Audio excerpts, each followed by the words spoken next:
Ladies and gentlemen, in my house today, the original winner of Sirius XM Top Comic. That's right. Halifax Comedy Festival, in the business for over 20 years. Brian Stollery is here. That's correct, yeah. I got the name pronounced correctly. That's right, Mark, yeah. I've been so worried about that. No It's a complicated one to pronounce correctly. Thanks for being here. Yeah, thanks for having me. I appreciate it. Yeah, fresh off the train. Yes, I was up at,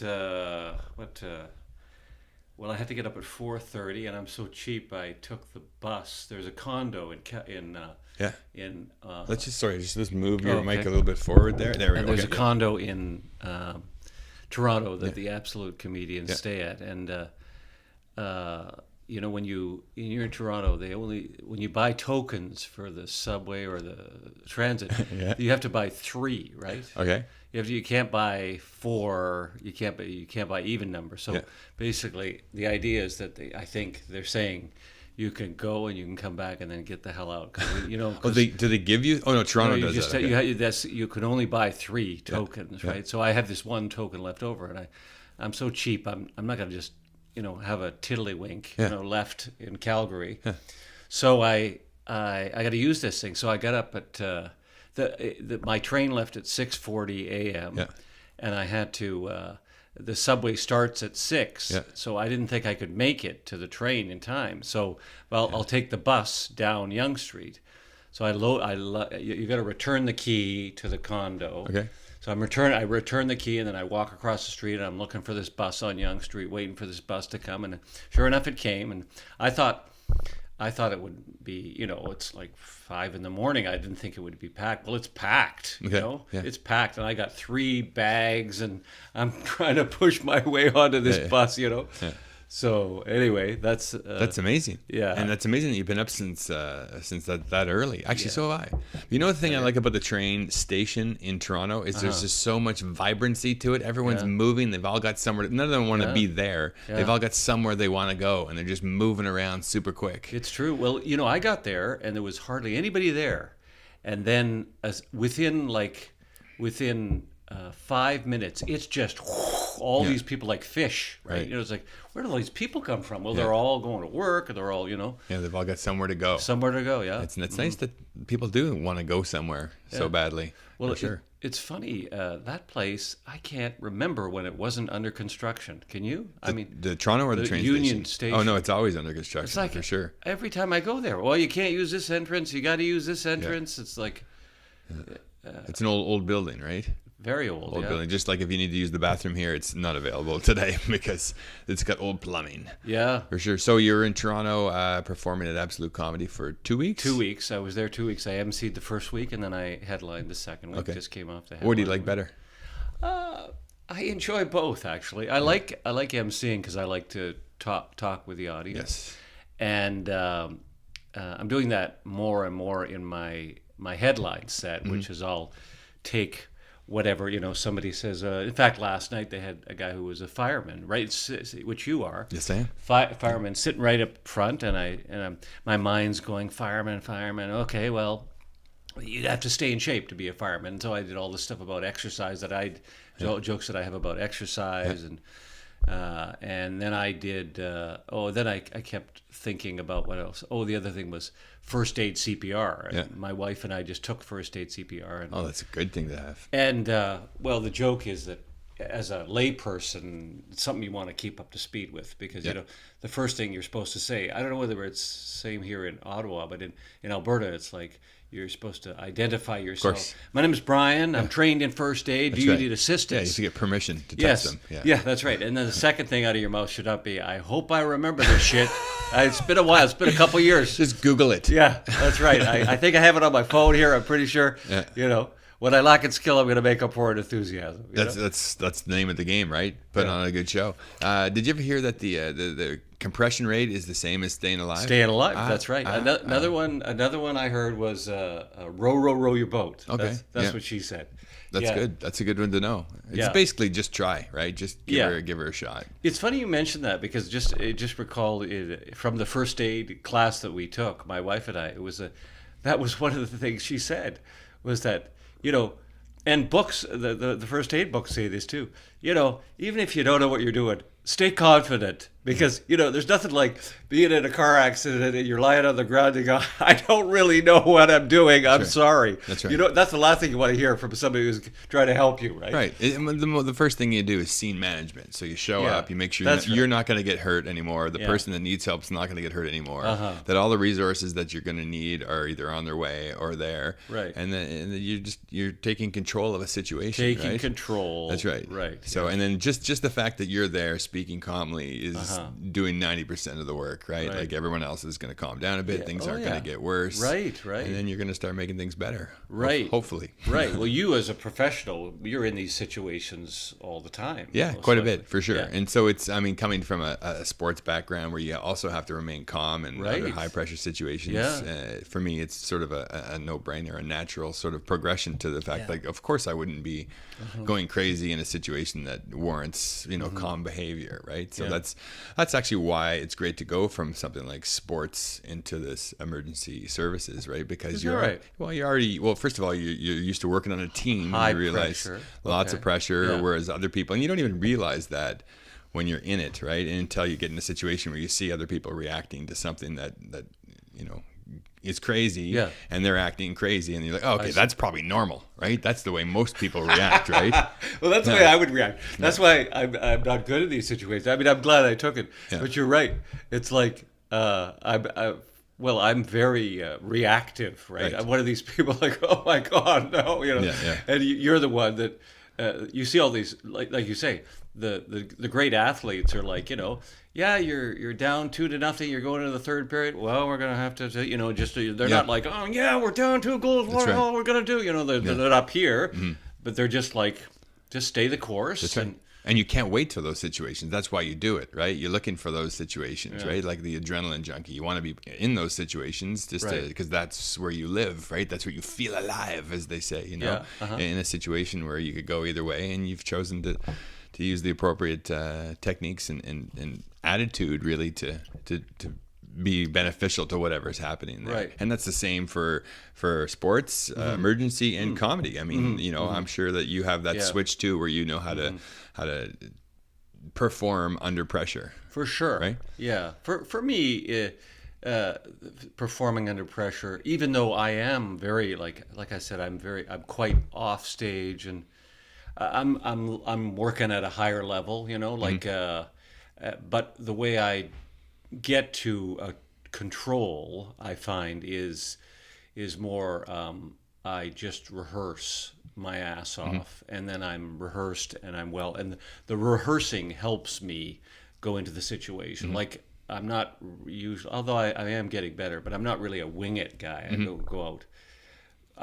Like I said, when I'm taking stuff off the audience, I like to live in the moment, but I still know the bits that I'm going to do, more or less. I don't know. How about you? Is that how you are? Exact same way. When I first started comedy, I approached it as I would a football game. Yeah. In preparation, right? What do they say? Preparation, opportunity equals luck or something. So you make your own luck. But you got to be ready for it. And that's the only way I knew how, right? Is to set goals and to work towards them, and then to prepare. Because it's, until you've put the work in, then you don't deserve any of that anyways, right? Right. So, for me, it was, to do well in competitions. And then how was I going to do that? I was going to do that by preparing properly. And if you walk out around here and you walk around the back, there's a bunch of plywood set up, and I would go out there with my mic, my handheld mic, and I would pretend I was on stage, and I would just go over my set so that it wasn't the material that I was worried or thinking about at game time, at competition time, at being on stage. It was the actual presentation of how I was doing it, and maybe the interaction and dealing with what's going on. But I think as a new comic, the number one thing is that you don't realize you're in a real live situation where anything can happen. That's, you know what I mean? True. The guy's squeak of a chair can ruin a punchline, and you have to be able to just move past that and realize you're not going to get that laugh today, and keep going. So the basic you can do is know what it is you're going to say. And if you get thrown off, to be able to come back and keep talking about what you were going to talk about, right? Isn't that the greatest fear, I think, for a new comic or any kind of comic, is that you're going to forget what you were supposed to say, and you're just up there and feeling the warmth of the lights all of a sudden, you know? Right. So that sounds pretty romantic. You and your wife go off and do a CPR class. Yeah, really. Well, talk about preparation. I mean, I said to my wife, I want to do things. We're newly married to a couple of years now, and I just like to do things. So I get material out of Right. it. It's as pathetic as that sounds. It's the way you need to do. You got to live. We started we work out. Speaking of working out, we work out at South Calgary Hospital. They have a YMCA right in the hospital, which is kind of cool. Yeah, convenient. Yeah, and you get patients coming in there and stuff, but you also it's open to the public. So we go over there, and they also have a community garden. And my point is that I looked into, we want to get one of these gardening plots, and we'll plant some vegetables, and I pursued it, and now we've got some stuff coming up. So that's great. It's fun. Yeah, it makes you feel good for sure. It does, but it's also like I'm missing some of it because I'm away. But my wife's, they offer, there's a soil workshop. And it's like, I want to go to that. There must be something there. I know there is. There's right? got to be something there. Yeah, there's something everywhere, right? Like, absolutely. There's. Yeah. It's so funny. I haven't even written a bit about this, but speaking of that, like we also got a one of these raised gardens from Costco. You know? It's just a box. It's about half the size of this table, and we plant. You have to you set it up. Of course, I set it up wrong, but my wife fixed that. I'm terrible at that kind of stuff. But then you have to get dirt to put it in, right? So we had to go buy dirt. Have you ever bought dirt? It's an interesting concept. Oh my for sure. God, Yeah. that is just hilarious. I've never paid for dirt in my life, but these bags are like $40 a piece at the top of the season, and they're dirt for everything. There's dirt for if there's dirt for the ground, and if you want dirt for the higher place, that's a different type of dirt. You want to grow vegetables, that's a different type of dirt. This is for flowers. Just don't grow vegetables in this dirt because that'll kill you. It's like I love when they open the garden centers at Loblaws or whatever, and they bring in all the bag dirt at the start, and you look at that, and you think of the possibilities. Like, those bags are going to be spread across this community in no time. Someone's going to come and get their plastic bag of dirt, and take it in their trunk, and then open it up and spread it out, and it's going to make them feel good. And, it's ridiculous. Well, it's so funny because they in the emails that we get from the hospital gardening people. One of the quotes was from Margaret Atwood, and she says, "It wouldn't be spring if you didn't have the smell of dirt on your hands." That's Margaret Atwood, or something to that effect. But it's poetry. Yeah. So when we excavated to build a cottage about 10 years ago, and a guy came with a dump truck and a big backhoe to dig it up, and he's digging it up, and he goes, "Where would you like me to put the dirt?" And I look around, I'm like, everything else here is perfect. I go, put it in your dump truck and take it away with you. And he went, "What? Nobody has ever told me to take dirt away," and he wouldn't do it. He said, "This is your dirt. You put it somewhere else on your property, you'll understand and appreciate that at some point. That's your dirt." Yeah, right. Yeah, I was like, I learned a very valuable lesson. Never get rid of dirt. Is that right? Right. Yeah. Even now, when you get them not perennials but annual plants or whatever, and then your wife is like, "Let's just throw the whole thing into the green bin and get rid of it." I'm like, you can't get rid of the dirt, and I'll just take it and dump it out in the forest. I'm like, that's our dirt. Yeah. We paid probably $7 for that dirt. Yeah, right. And you got to keep it. So you say you practice how? Because I know, you go up there and you do an hour. You can't practice an hour. No. Right. So you do bits, or I do right now I'm working on my third CD. I'm trying to get that together. I won't be recording this year, but the plan is to record next year. Okay. So I've got these bits, and one of them is the first aid chunk that I have about us doing this first aid and all the jokes about that and working that out. And then the other bit is about the environment. I have a whole chunk on the environment, and they're not where I'd like them to be, but I'm here in Ontario working this stuff out and getting them up to speed a little more. And how do you do that? Do you actually stand in front of a mirror, stand in front of a teddy bear? What do you do? Well, I go to the Comedy Cave in Calgary. So you mean you do it on a stage? I'll do it. Yeah. Okay. Yeah. But so that's how you prepare. Yeah. Because there's no other preparation. Because I know we had Glenn Foster on here, and I told him that before I go on stage to do 5 minutes, 7 minutes, whatever, I'll practice it 8 times, and I'll write it in my phone after each time so that I've got a count. And he went, "That's incredible." And I'm like, "Well, how many times do you practice?" He goes, I don't practice before I go on stage. I use the stage as the practice. Right? Yeah. So that's obviously the same for you. Well, it's basically my preparation is like when I'm headlining. of course, I paid to do the job, so I can't be dicking around too much. I have bits that I'm going to do, and then I have I basically work with 2 binders. I have my show is in one binder, and my new stuff is in the other binder. And the new stuff, I'm always looking at the new stuff. Okay, I'll look at this, and I review that every time I go on stage. Before I go on stage. Is it written by hand? Yes, it's computer. So it's typed out. It's printed out, and then you make notes in it and reprint it. Yes, absolutely. I'll write stuff in. Maybe I'll do this punchline. I write a punchline in if I can't print it out. And then so I take that and I look at that. Then when I go on stage, like I said, if there's an opportunity to do the stuff, the fireman, he does first aid. Oh, perfect. I'm going to do this chunk. I'm going to do the first aid chunk. Okay. Try and get that out. I have it rehearsed. I've done it many times, and then I try and do it. And when I'm on stage, I'll try and work it out and tweak it. Play with it basically. But the chunk is there more or less. So do you record it when you're on stage? I do, yeah. And you listen to everything? I don't listen to it too often, though. No, not much. As you get doing it more, you realize, okay, well, the only time I would listen to it is if I did something that got a laugh, and I go, how did I do that? Okay. What did I say? I've done stuff where, it's interesting. The mind is an interesting thing because you write the bit and you think, okay, that's it, and then you say it, kind of pretty much what it is, and it's better, and you go, oh well, that wasn't what I wrote, but that's what I thought, and that's what came out, and that was better. So I'm gonna see what I write that up, and that's what it is, right? The chunk or whatever. It's funny because I was at a party, as I told you on Saturday.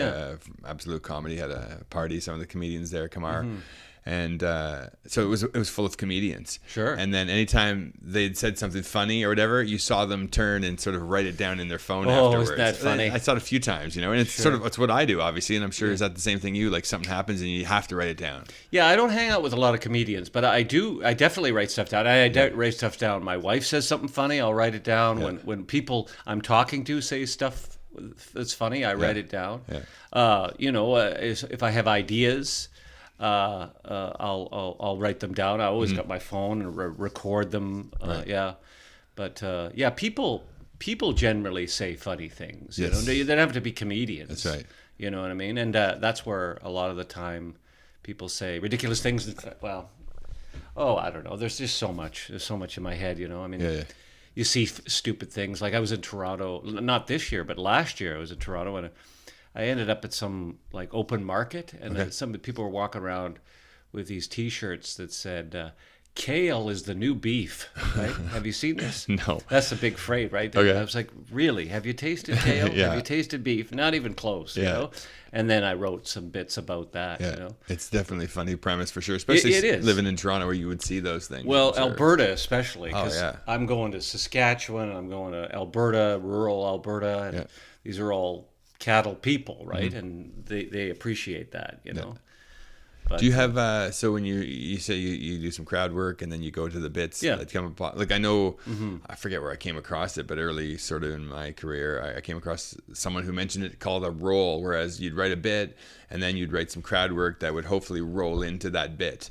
And so it's usually funny and it feels like it's off the cuff. Yes, and here you've got this bit that seems like you're inventing it on the spot because it's come from the conversation you just had with a person, right? So I guess that's not in your... Well, that's very interesting. Who said that? I can't remember. It was just like when I first started, I consumed every sort of comedy, advice and books and videos and everything I could, and just some of them stuck. And actually, I made notes and I review it often about those sort of techniques and stuff. And I often, after I'll written a bit, I'll then go and say, okay, what can I do? What can I talk? You see almost everybody. So who's got kids? And you talk about kids, and then you go into your bit about kids. Right. Yeah, that's a little bit more generic, but even more specifically, like your first aid thing or whatever. You'll talk to somebody and hopefully provoke them into saying something about first aid, right? Oh, I see what you're saying. Yeah. You get them to do it, and then you're like, oh, blah blah blah blah. That's a great idea. It's funny because I don't do that, but I do. I'll ask questions, genuinely asking these people, what do you do? And, how do you make a living and what's that involve? And then whatever that they say that tweaks in me, I usually have something about something. Right. I've got enough material that I will be able to pull something out of. Even if I've never done it on stage. In fact, last night or the night, I don't know what night it was, but there was a guy and his fiancée sitting right up front, and I said, "Okay, so when you get married, how did you meet?" We met in Las Vegas. Oh, okay. Well, so are you both? You're both Canadian, or no? She's an American. Oh, okay. So it's kind of a Trump Trudeau thing. So have you ever called him weak, like Trump called? Because I had that. I've got it in my books. I wrote the whole bit down, but I never did it. I just never did it. And it was all about how Justin Trudeau and that night that he got called weak by Trump, he was probably in Sophie's arms. So, oh, Justin, you are not weak, honey. Nobody does a yoga pose like you, honey. I bet. No, that's exactly it, though. That's right. That's exactly what I'm talking about. I guess you didn't do it on purpose. But isn't it a nice feeling when that happens, when you've written something and you just don't find the opportunity to put it in, and all of a sudden you're doing crowd work and you're like, oh my gosh, I can actually do this, and it all comes back to you, and even you pause a bit to try and remember that one extra joke that you've got in there, and it happens, and it's the greatest feeling, and that becomes part of your bit, right? Yeah, absolutely. That's what I mean. I find, coming from a motivational speaking background, which I did for probably 6 years before I started comedy, and there's a lot of interaction with the audience, and you to bring them back into the stories, right? The you-focused questions, and then I guess they're called check-ins, where you ask them a you-focused question, and then they start thinking about their life, and then when you give them your story, they relate the two together, and they feel part of it. It's just, it's all kinds of little tricks that I learned from motivational speaking that can be applied to comedy too, because and I find there's a lot less analysis of comedy than there was of motivational speaking, because maybe it's because you don't always have to be funny, and it's more about telling a story that sort of can be applied to anybody, right? There's definitely a very smaller percentage of the world. First of all, there's a small percentage of the world who can stand on stage and talk to an audience, and then it gets smaller with who can tell a story, and then who can tell a story and get a laugh is like the rarest of breed. I find. For sure, for sure. And so, what point did you start getting on stage and telling stories? Well, it's jokes. Well, I trained in the theater. I went to the National Theatre School in Montreal, which is Canada's premier, or at least it was Canada's premier theatre training for an actor. And I was trained as an actor and learned doing Shakespeare and all sorts of stuff like that. And as you find out pretty quick when you get out of theater school that the world is not your oyster. The jobs aren't necessarily there. So I still like to perform, and I always had a bug in me to do stand-up, and I'm an older guy, and I mean, when I was a kid, there was no stand-up clubs. There were no comedy clubs. They only came, they only started when I left theater school, which was around 80, I guess it was 84.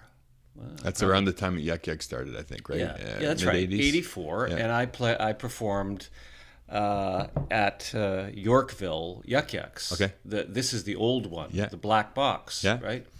And I was bit by that first time you're on stage as a comedian. I like doing theater. But you talk about the audience is engaged. I mean, the theater there was a lot of unlearning that I had to do because, it's not, they're not going to give you the respect like a theater audience is. The theater audience will just sit there and basically shut up and watch whatever you're going to do, right? Whereas, especially the 80s, I mean, people would just yell crap out and whatever, right? Like in comedy. Yeah. Right. Oh, yeah. I mean, they call it the fourth wall. I mean, there's a fourth wall there in theater, and there isn't in stand-up. So, so I had to learn that, but I was bitten by doing stand-up, and I enjoyed it.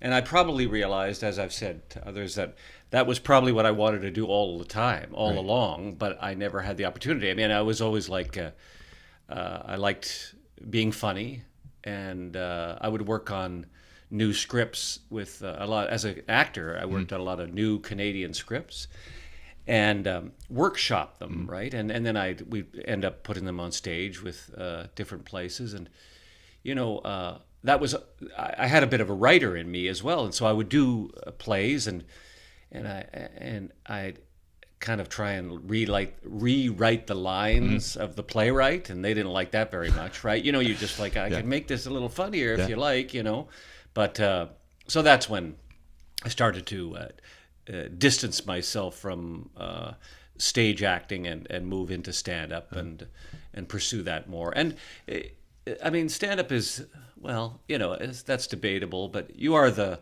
writer, the producer, the director. Yeah, You're absolutely. completely in control. So that's a very satisfying feeling, being able to do that. Whereas an actor, and I admire actors, but they're a cog in the wheel. Yes. It's a machine. There's other actors. There's a stage manager trying to keep the whole thing together. There's a director telling you to do this and that. And the script itself is the script, and you've got to work to make that work. That's right.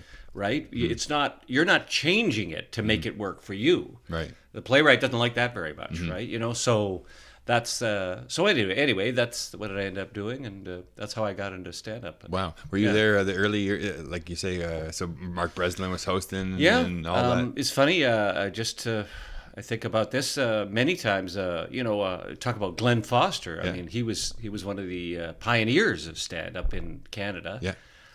Glenn Foster, I remember being on stage with one night with Brian Hart, who ended up writing for Mad TV, and who else? Kids in the Hall. Who's the guy to the drunk punk? That show, Drunk Punk Kids or whatever. I don't. That doesn't sound familiar. He's from Kids in the Hall? Yeah. He's one of the original members. Yeah, Scott Thompson, who was on this podcast, was like you. He was in theater. Oh yeah, and then he joined them a little bit after they started, for sure. That's right. That's awesome. Yeah. So who else did you perform with at the beginning? Well, I find that stuff so interesting. Oh yeah, no, I mean.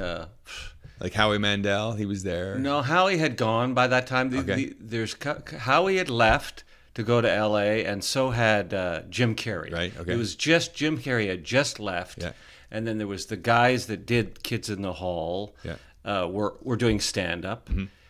Bruce McCullough is who I'm talking about. Bruce McCullough was doing stand-up. Brian Hart, these guys were all on the stage. Norm Mcdonald was still around. Okay. I mean, I remember going now. The Absolute in Toronto is the old Yuck Yucks. That was the old Yuck Yucks. And I played that as a Yuck Yucks. Oh, wow. That's how long I've been in this game. And then I remember, a time when I was talking to Norm Mcdonald. Norm Mcdonald's at the door. Hey, Norm, he's going to go on stage in a second. And I'm there as an amateur comedian watching him and admiring what he's doing. And, So he'd be a little older than you, I think. Norm? Yeah. Probably, yeah. Yeah. I don't know. Because he started in Ottawa, I believe. Yeah, right? that's He went right. to Carleton University. Yeah. And then, I guess, went through Toronto on his way to LA kind of thing. Yeah. That's, who else was that early age? It's, oh man. I've had this conversation a few times, and I just find it super interesting to hear about the early days of Yuck Yucks. Like Mark Breslin, obviously, who was on the podcast, and Howie Wagman and Howard Wagman. It's a super interesting time, right? Like just pioneering, right? And I mean, you were part of that wave too, for sure, like in the early days, and just something that hadn't been done before, and here we are, and it's getting successful and building momentum and having a place where, you could say anything you wanted, right? Different than the theater where, like you said, being a cog in the system. It's quite similar, but very different, right? Because you are yourself, and you are able to say what you want and give your opinion on the world, right? That's right. How important to you is it to have a message when you're on stage? Not really. I don't. I think when I put together my last CD, I liked the way it came together. I don't know whether it came together thematically, but it just came together in terms of callbacks, and I like that kind of stuff. But themes, I don't think about. I just don't write that way. I'm more of a joke writer, as simple as that is. Although it is difficult, but and making it true. Which is very important as well to me. That helps the material as well. But as far as having a message goes, I'm not really Yeah, I'm not that advanced. I mean, I don't know. I mean, I would do it if it didn't get in the way of the jokes. Right. And to me, it kind of like, I'm trying to do a message. Well, the message is that it's got to be funny. And, Yes. And that's first and foremost what I'm about, is making sure that people are laughing consistently. Right. And it's funny, like last night, I think it was, you have these very hot audiences at Absolute, right? Yep. And I think it was maybe it was Sunday, I was saying to the MC off stage, and we are like this as comedians, like there's, it was a great show. It was great to most people. People come up, oh my God, that was fantastic, but typical comedian in your head, like there was that can I say the F word? Yeah, you can swear. Yeah. There was a fucking dip in there, and there was this little fucking dip, and I can't fucking stand it. It's like, Carlin always talked about embracing the silence and not being afraid of that. Yeah. But I still, like, if I'm not getting those boom, boom, boom, then I don't feel like I'm doing my job, basically. Right. So, an interesting talk, we're having this conversation is because we almost forgot Mike Mcdonald, right? The King, who was there those early years. Yeah, that's right. Mike Mcdonald, Larry Horowitz, he's another guy who's fantastic. Yeah, and so he mentioned on this podcast about having a message and shining the light and always and one time I got up on stage, and I can't remember the reason, but I gave part of my speech on stage, and it was it's just the introduction to my speech, and it's quite dramatic, and it's about a car accident, and at the end it has a punchline, and I think I just wanted to try and see how it went, and there's this quietness, like you said, and embracing the silence, and I'm used to that from speaking, and that's what I look for, and that's when you've grabbed a hold of them, right, and if you can get every eyeball in the room looking at you, waiting for the next breath, next word out of my mouth, then so that's what happened right there on a comedy club stage. And you just felt the power, and then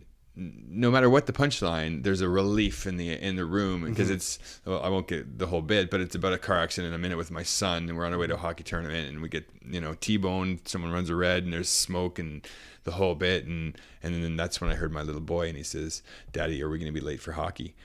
And at that point, there's this relief in the room, and then I go on to some parent hockey jokes, which are a huge funny thing if the right people are in the room, right? Because it's just so much tension in Canada around hockey, minor hockey, and everything. Yeah. And I get off stage, and I go back into the green room, and Mike Mcdonald comes in, and he goes, the point where everybody was staring at you was better than an applause break. Oh, nice. And that made me feel powerful, and it made me feel that I'm heading in the right direction, and that you can sort of take the time, you don't have to have that 3, 4, or 5 laughs per minute for some of the minutes, as long as it's surrounded, like you say, by laughter, because the first thing is to make people happy and to make them laugh. But if you can also make them sort of reflect and think about their life, and then the rest of it gets even better if they're on your side, right? Because you're likable. And the sooner you're likable in a bit, the better everything is, right? Then they'll laugh at anything you do, which is that for me. But doing this podcast, I meet lots of guys who say just the opposite, in that it's about making the laughs. And if it gets in the way, the message gets in the way of laughter, then I don't do it. And it's not that one's better or one's right. It's just a different way of doing the same thing. Oh, absolutely. Yeah. I mean,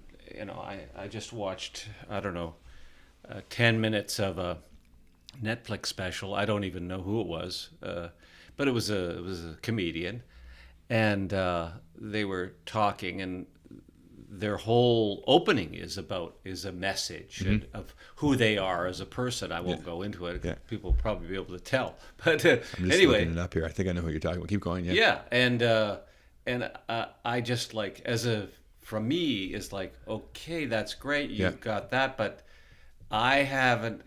There's not enough laughs for me to continue watching, and that's great. You got a message, and I know you've had a hard life. I'm sure you have, but that's to me different than stand-up. Right. To me, it's funny as we talk. Like, there's something that has always been in, and if you do write jokes like I do, like the longer you're speaking without a laugh, the bigger that laugh better be at the end. That's just basically the rule that I go by. Right. Yeah. And trust me, I've had lots of stuff where I know I'm speaking for too long, and the punchline is there, but it's not where it needs to be. Right. And so for me, the bit's gone, or I put it on the shelf until I talk to other people to work it out to make it better. Or I shorten the intro. Because the intro is the problem. If I have to explain, this to you, and then the punchline comes and it's not huge, then that's a problem. It's funny. It is funny. Because I think of someone like Norm Macdonald who will be on a talk show, and he'll get into some story, and he's such a great storyteller. Fantastic. And every the way just the language he uses and the way he sounds when he's telling it, and it leads to one punchline. Yes, that's right. And it's to stop everything in the interview, right? It's the funniest thing, and it's not even a big punchline. It's just that the way he's told the whole thing. It's the journey with him. The journey. Yeah, it is. I totally agree. Well, that's confidence, right? Norm is one of these guys that it's just like Brent Butt, Norm Macdonald. I can't remember a few others, but some of these guys they're so natural out of the gate. They were just the moment they walked on stage, they were very likable. They had great talent. And then there's guys like me who are like the workmen who just work their ass off and try 100 punchlines and find the one that works and then move on, right? And that's, I mean, we're all talented, but these guys are just like gifted, if you will, right? That's what Howard Wagman said about Norm Macdonald too. He's just genius right off the bat. You could tell. Yes. First open mic, you're like, wow, guy's got a gift, right? Yeah, he's a gift. And that's great. But I'm reminded of what Seinfeld. Remember Seinfeld said on some instruction interview about what to do. He said there's this big conference in Las Vegas for comedians, and it has managers, and they gave you courses on how to be a stand-up, etc. And he said, if I was running that, I always remember this. If I was running that, I would just have everybody gather in a big room, and I'd stand on stage. I'd bring down a big banner that says 2 words on it: just work. Right?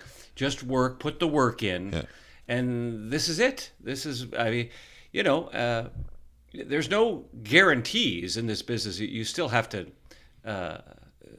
but you still have to know what you're doing. But the longer you're in the game, the more it becomes clear, right? It's one of the most complicated and work intense careers that you can find. Like it's so challenging, and there's so many variables that all have to be tweaked to get to that point, right? To be a guy who can do it for 20 plus years, and that's your job. Right. That's who you are.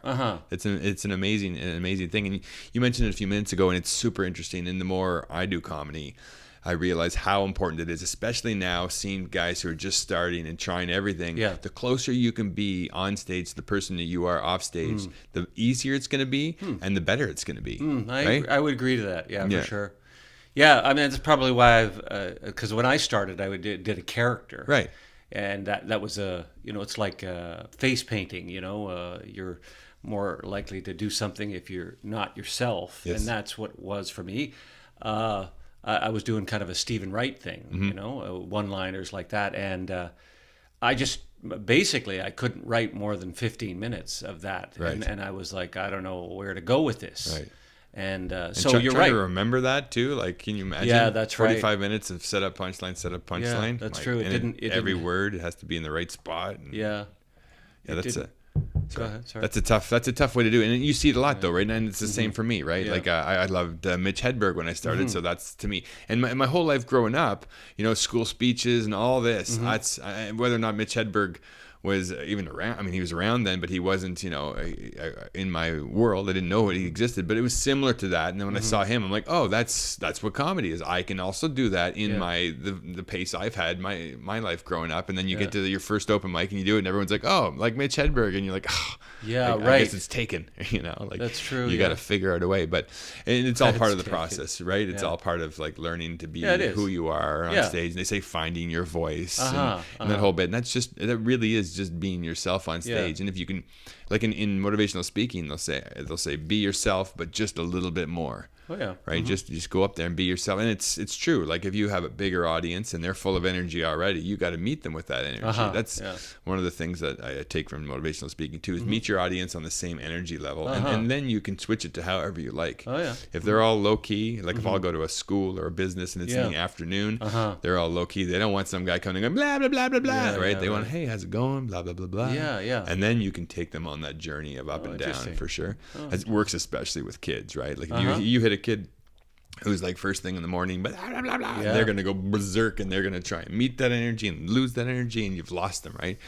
But so you come on in, all right, and I'll never start a thing by saying how are you and all that, right? I always hit them with a story right off the bat, right? Because the story is the most compelling thing in the world, right? Everyone wants to hear a story, and when someone starts a story, everything stops, right? It's one of the great things about the fire department is when you get there after you've done all your like checks to make sure everything's ready. People sit around, they call it the round table discussion, and people will just start telling stories and. A lot of the time they're about firefighting and stuff that's happened in the past, and just everybody listens, right? It's so interesting, to hear the story about, and that's how it gets, sent along, and the story goes from years to years. Like you'll hear a story from 30 years ago because it's been told for that long. That right? Oh, it's amazing. And even if you've heard the story, you hear someone's version of the story, or you hear the same story again, and it's compelling. And often I'll be at work and I'll be like, oh, I can't wait to, because there's material in there. Right. Some of these stories are just unbelievable. And two of my best bits, actually I won the winter contest at Yuck Yucks. I ended with that bit.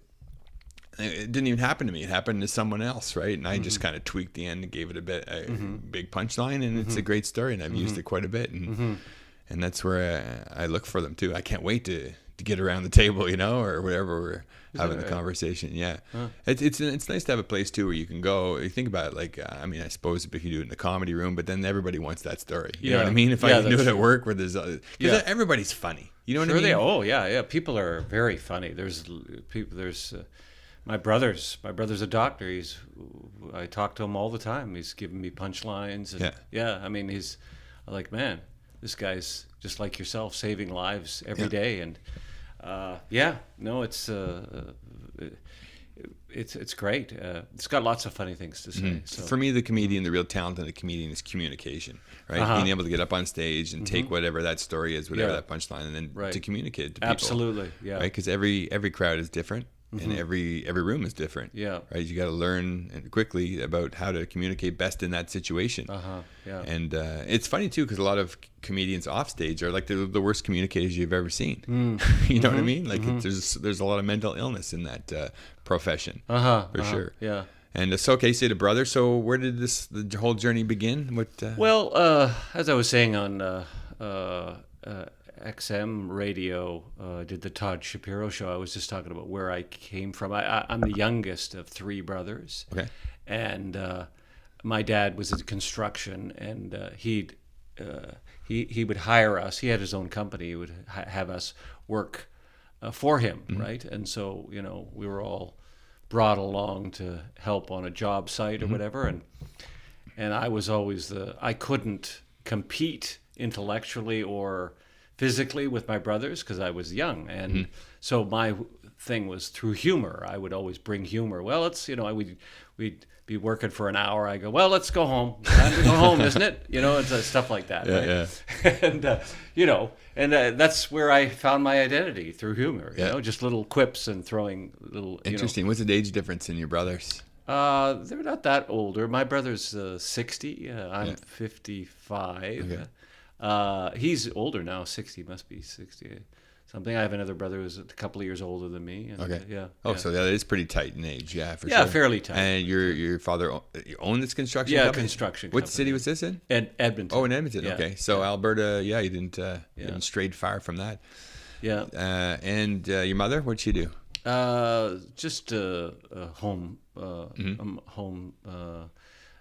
just a mother and taking care of the kids, and she had odd jobs and things, but most of the time her job was just taking care of us, and so And so I like that the third child thing for sure, and you see it. I'm the third child in my family, and I have three sons too, and you see that and the third does have to do something to get attention, right? Right. Yeah. It's usually being goofy, silly, funny. Yeah, that's right. Yeah. Interesting. And how'd that play in school? Did you? I wasn't. I was respectful, but I would. Where there were moments where I could be funny, I was definitely funny. You know, yeah. Interesting, because it's not often like everyone's always expecting a comedian off stage to be super funny, right? And that just actually goes the opposite. That's way, very true. right? Yeah, for sure. Yeah. One of the wait staff at Absolute was commenting on how I'm very straight laced off stage and stuff, and yeah. I mean, I don't know. I'm just. There's lots going on before. I'm sure it was just like with you. Like, I'm one of these comedians. Some comedians, they don't even watch the show, and then they go into the room and it's their time and they go up. They don't know what's happened. Yeah. To me, I watch the whole show. I find you have to. Oh yeah, I watch the whole show because I can call stuff back, right? Powerful. So I'm concentrating. If people come, oh, do you want any food? No, don't. It's okay. I don't want to talk. I really need to listen to this guy because I'm going to call back something from his act in my act, right? And that's a great opening too because everybody's watched this. I've watched it too. You're not just the only people that I've watched it too. I'm not starting separately. I'm the third act of this show, Yeah, I right? like that.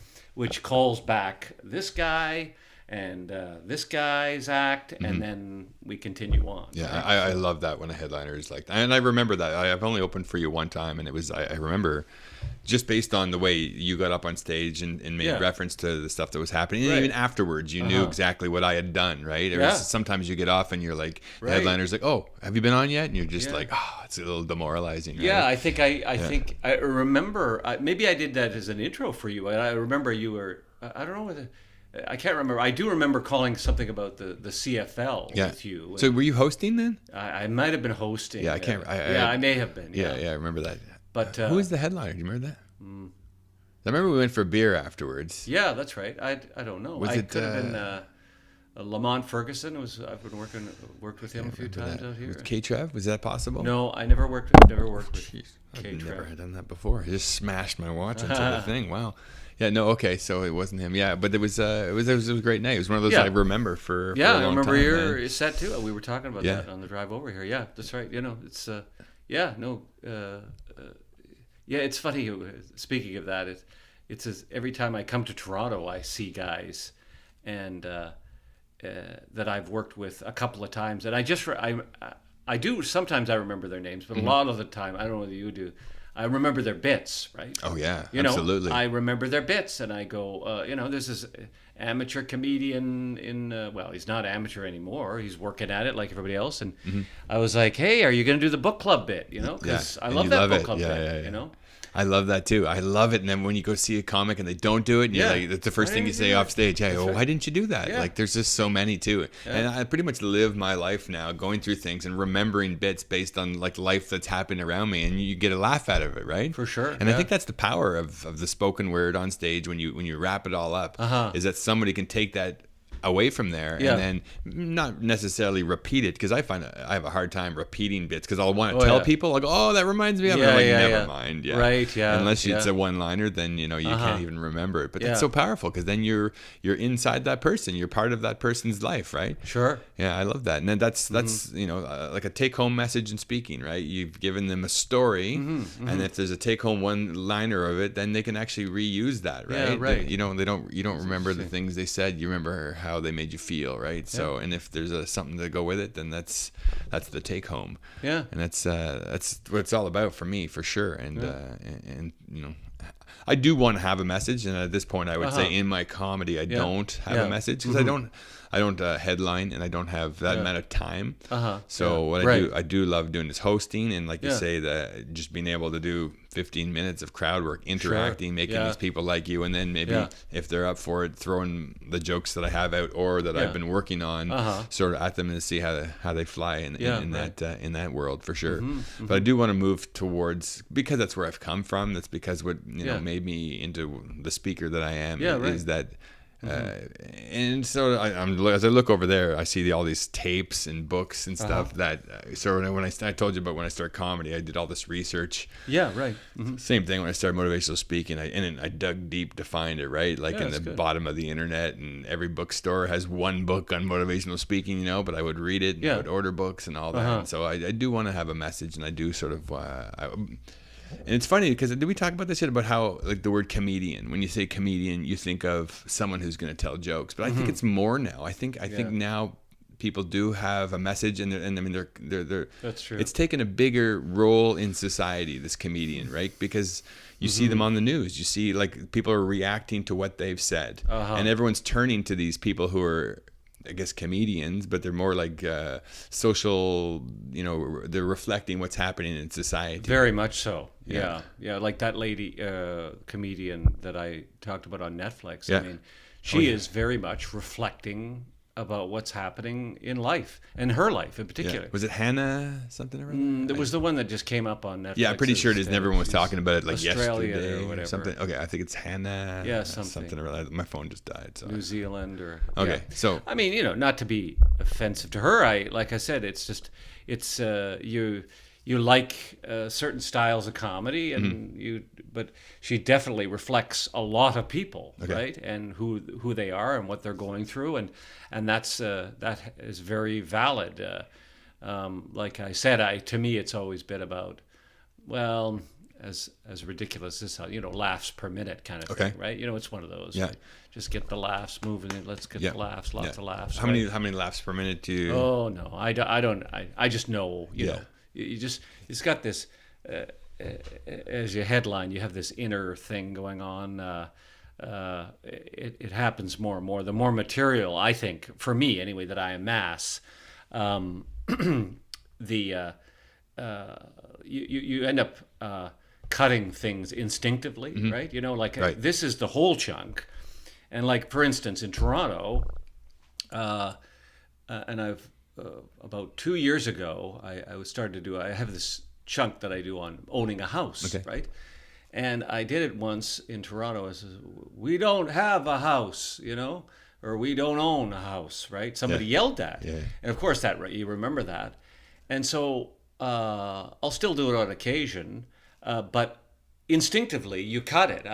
It's in the act. It's a great bit. It's people love it, but it's just not something that I end up doing. And there's lots of stuff that you cut instinctively. The audience is telling me just through their response that I'm not going to go there. They want this. They want this. They want this. You're really. It's very much a breathing muscle that you're in this relationship, or people say conversation. You're just in a. It's a connection, if you will, with the audience, and the audience is just you just instinctively know that you're not, and you end up cutting bits. Like I've got a stage, I go, why didn't I do that bit? Oh, I didn't do that bit. Well, I didn't do it because my gut told me not to do it, and that's what you had to. My big thing is, and I'm sure it is with you as well, but I try and, as ridiculous as this sounds, I try and fill the show with the laughs of the audience. The less speaking I have to do, the better, right? So if the laughs are big, we just ride those out, and ideally that's how the whole hour or 40 minutes should be covered. Not me speaking, right? I mean, early on in my career was a lot of me speaking, and the laughs were there, but they weren't there like they should be, right? So, and that's where, you end up cutting, because if I do just this bit, that's much more powerful than if I talk all of this chunk, and, they'll laugh, but they won't laugh like they should, right? That's right. Do you ever drink before you get on stage, or do you always drink, or how does that work? No, I'm not a drinker. I'm not. No, I'm like I said. It's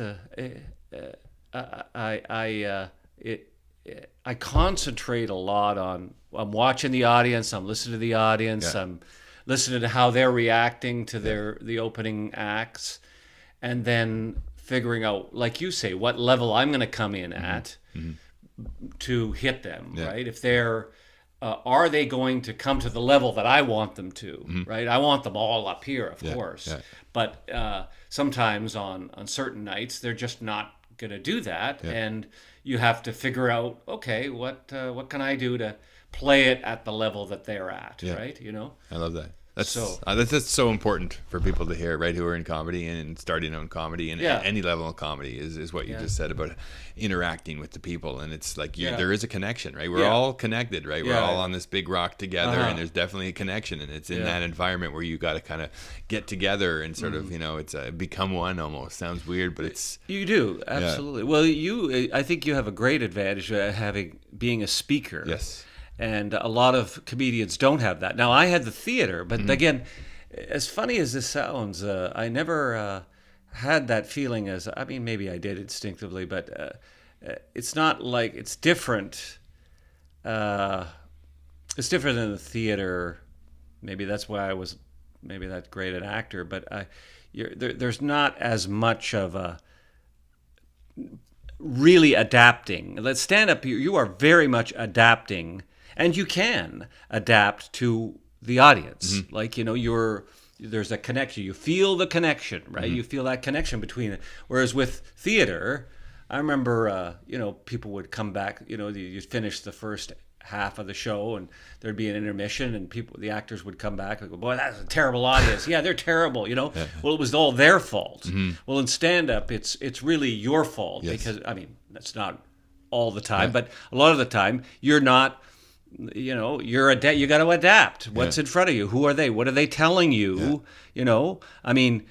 There's many things. You can look at an audience and go, just age, right? Yep. Okay, and now for me, at my age, they're getting younger and younger. So I have to figure out, how am I going to get them to respect me? How am I going to get them to laugh? I got chunks that I'm going to do, and I'm changing my act, so I end up doing them right off the top about the difference in our ages, and and then I get them that way and continue on. But they're not the problem. Their reaction might be different. But even if an audience's reaction, and I do a lot of corporate shows, even if the audience reaction is muted, if you will, it still is not bad. We take that as being bad, but it can't. It's not necessarily bad. Yeah. I've had shows. Right. It's funny. I did a corporate, and corporates are different than regular public shows, but. I was not getting a reaction. I would do stuff, and I'd worked really hard on this show. I'd written a lot of material for these people, and I was doing all this stuff, and I was just, oh man, this is like pulling teeth, And then I get off, and the guy sends a letter to the agent that says he was the best comedian we've ever had. You know what I mean? Like, holy crap, and I literally thought I was gonna get not reamed out, but I was just, never, I felt like I bombed. I did. So that's different. It's funny. It's funny you say that. Because last week, it comes from the sports world too. Yeah. Okay, you're never as bad as you thought you were. You're never as good as you thought you were. Yeah, right. And that's a true thing in football. So I had Noah Cantor on last week, and we went off that for like 10 minutes because that is such a relief to hear other people say that. Because you leave there and you go, my career's over, and then you get a letter, an email saying you were the best ever. Yeah, right. It's so funny that it keeps you sort of a mid-level. Absolutely. And the corporate environment is completely unique because they all know each other in some way, right? A comedy club, there may be a group or something, but there's different groups and different individuals and people, right? So they're all reacting differently, and they may feel they can laugh more or laugh less. Or in a corporate environment, you might be talking to the CEO or the man who's making the person who's making the decisions, and everyone is conscious of what's happening and how people are reacting, right? In the corporate environment, it's very different. Like, as I've said, the reason public stand-up is so good is because you can literally, you will piss people off because you're maybe saying the F word too much, or you're just talking about a subject that people don't want to talk about, or it's too touchy. Whereas, in the corporate, but you're, if the power of stand-up is saying the things that people can't say, addressing the things that, should be talked about, right? They should be talked about because this is a problem. We need to talk about this. And I think I found the funny. I hope I have in that. And people are, finally addressing it, if you will. Whereas a corporate world is like, don't talk about this, don't talk about that. I did a corporate recently, and where was it? There had been a salary freeze for 5 years, and there's different things that they were doing at the company, and I was like, man, and they were like, yeah, it's a little touchy. You get that a lot when you're doing corporates. It's a little touchy, And that, to me, as a comedian, well, that's what you want to talk about. I mean, that is it, right?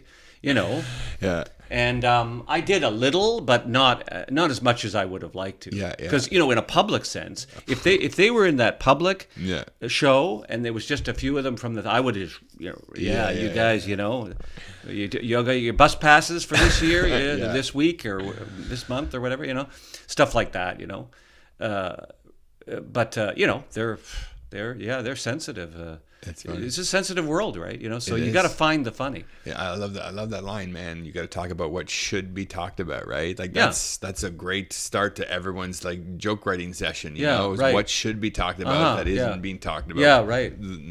Properly, I suppose. Oh, that's great. At what point did you realize you could make a career of this? I don't know whether I am. You know what I mean? Haven't figured it out yet. Well, is it a career? I think it's more of a lifestyle, right? You're doing it because you enjoy it. Number one, and like Seinfeld said in Comedian, I want to be a star or something. You want to be a star? I mean, you just want to make people laugh. That's it, and that's the career, is making people laugh and enjoying your life doing that. Yes, and. I like to learn, so I can use. I go out and learn stuff. It's in stand-up or in the world, and then I get to bring that to the stage. So, a career. It's I don't. Maybe that's probably part of one's weakness is the business side of things, right? Which is some guys they're out there, they're emailing and I just go, forget it. I try and let the funny speak for itself. I'm funny. People like it, and they, corporate world especially. That's how it works. I mean, they always say that, but you really are only as good as your last show. If you did great, then that word gets out to others. If you didn't, that word gets out as well. So, that's why it's so important to. So, at what point? What was the question again? At what point did you realize that you could do this as a living? Like this is what you don't have to go and deliver mail or whatever else. Yeah, well, I think I've always thought I could. I just cut back,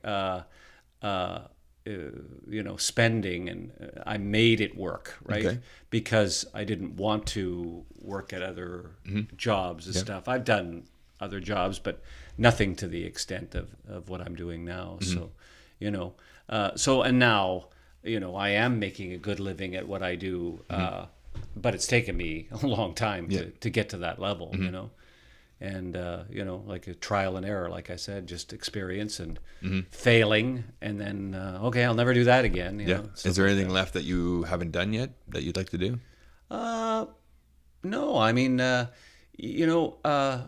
It's funny. I came to the realization probably about 15 years ago, that to be in this business for a long time, it was never about festivals and all of that stuff. It was all about what's the next joke. Yes. And that's really what I live for. What is the next joke? That's why I review every day before I go on stage, and I review during the day, and I look at I look at what I'm doing and what I'm going to do and what I want to do, and then and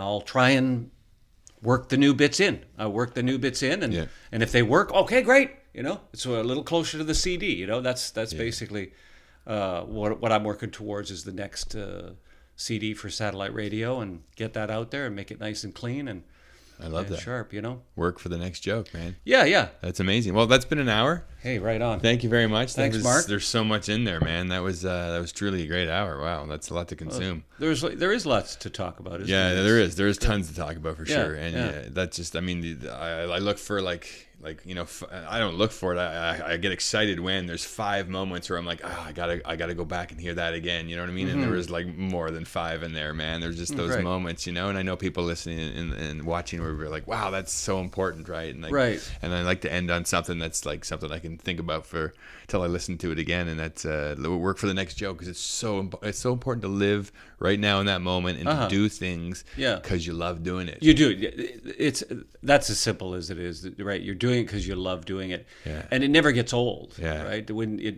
really does never get old when you're doing it because you love it. Like if it became a job, I mean, there's pressure, as we know. There's a lot of pressure in doing stand-up. There's a lot of pressure in doing corporates. But if you lose that, if it becomes like, oh, I can't, I'm so nervous, I gotta go. No, I'm not nervous. I'm excited. That's right. Same thing, right? And I'm bringing something new, and I even when I go on stage, I'm gonna try this bit and this bit, and if I have that opportunity, and if it works, I grab it, I listen to it, I keep it. I go, okay, this is where this is going to go, I love that. It's so important too, and when I talk to especially young people, but everybody needs to hear this, that excited and nervous are really the same thing. The only difference is what you're saying in your head. Right? If you're saying, oh, this isn't going to go well, this could go wrong, then it comes across as nervousness. That's true. If you're saying, I can't wait to do this, I've worked hard, which we talked about. This is going to be great and so much fun, then you're excited. And it's the same thing physiologically in your body. So exciting, man, for sure. And the fact that you love it, and there's nothing happier. Well, there's a few things happier, but there's so much happiness in finding and discovering and writing a new joke. It is. Right? Like a twist on it that you haven't heard before, and you're so proud of yourself, and you can't wait to do it. I have like in my phone, I have these little one-liners that I want to write whole bits about because I want to use them so bad. You know what I mean? I can't wait to sit down and see what kind of story you can put around it. And it's and I've had some for longer than I've been doing comedy, right? Like 10 years. I thought of that thing, and I thought it was so funny, and I've never heard anyone else say it, and I can't wait to sit down and write it, man. Well, that was awesome. That's great. I really appreciate you taking the time. Hey, man. I appreciate you having me. I've heard great things about the podcast, so it's a pleasure to be on your show. Oh, and so you're at Absolute this week? This week I'm emceeing, and then for Mike Patterson, is it? From Montreal. And then next week I'll be headlining at Absolute here in Ottawa. That's awesome, man. So everyone go check him out. That's great. I think that's how it works, right? You MC for a week and then you headline there. And for guys who come a long way like myself, it makes it more worthwhile. And you got the right time of year, man. You're like hitting peak weather season here. Festivals every weekend. I can pack light when I can. But you did not. No, I did not. I brought my ukulele with me. Did you really? Oh yeah. Did you play it on stage? No, I don't. But that's great to hear. Something that that's right. It is great to hear. No, it's something you're always trying to improve your life and do different things, and I played it a lot last year, but what's taken over for me is the writing of the new CD. So now I'm spending my time off stage. I'm like, oh, what can I do? What can I bring tonight? Got a review, and then I haven't even picked the thing up, There's something therapeutic in an instrument, right? It's like lovely. It's just I'm terrible at playing guitar, but we have like 5 guitars in this house for sure, and I have taken lessons over the years, and I got pretty decent at it, and forget it. But there's just something when you pick it up and you have a chord and it sounds like a Neil Young song. It just feels so good. Man. Yeah, I agree. I love that. It's a lovely. It's very therapeutic. It's very satisfying. Yeah. And then one of my kids picks it up and seriously 3 weeks later he's already way better than me. Right? They go on YouTube and then someone teaches them, and they go. Kids can go 12 hours a day if they're interested in something, right? And he's already way better than I could ever imagine being. And to the point where I've just stopped playing it altogether. It's so discouraging. Is that right? I can't do it, man. Awesome. Well, we'll turn it off there, and thanks a lot. Yeah.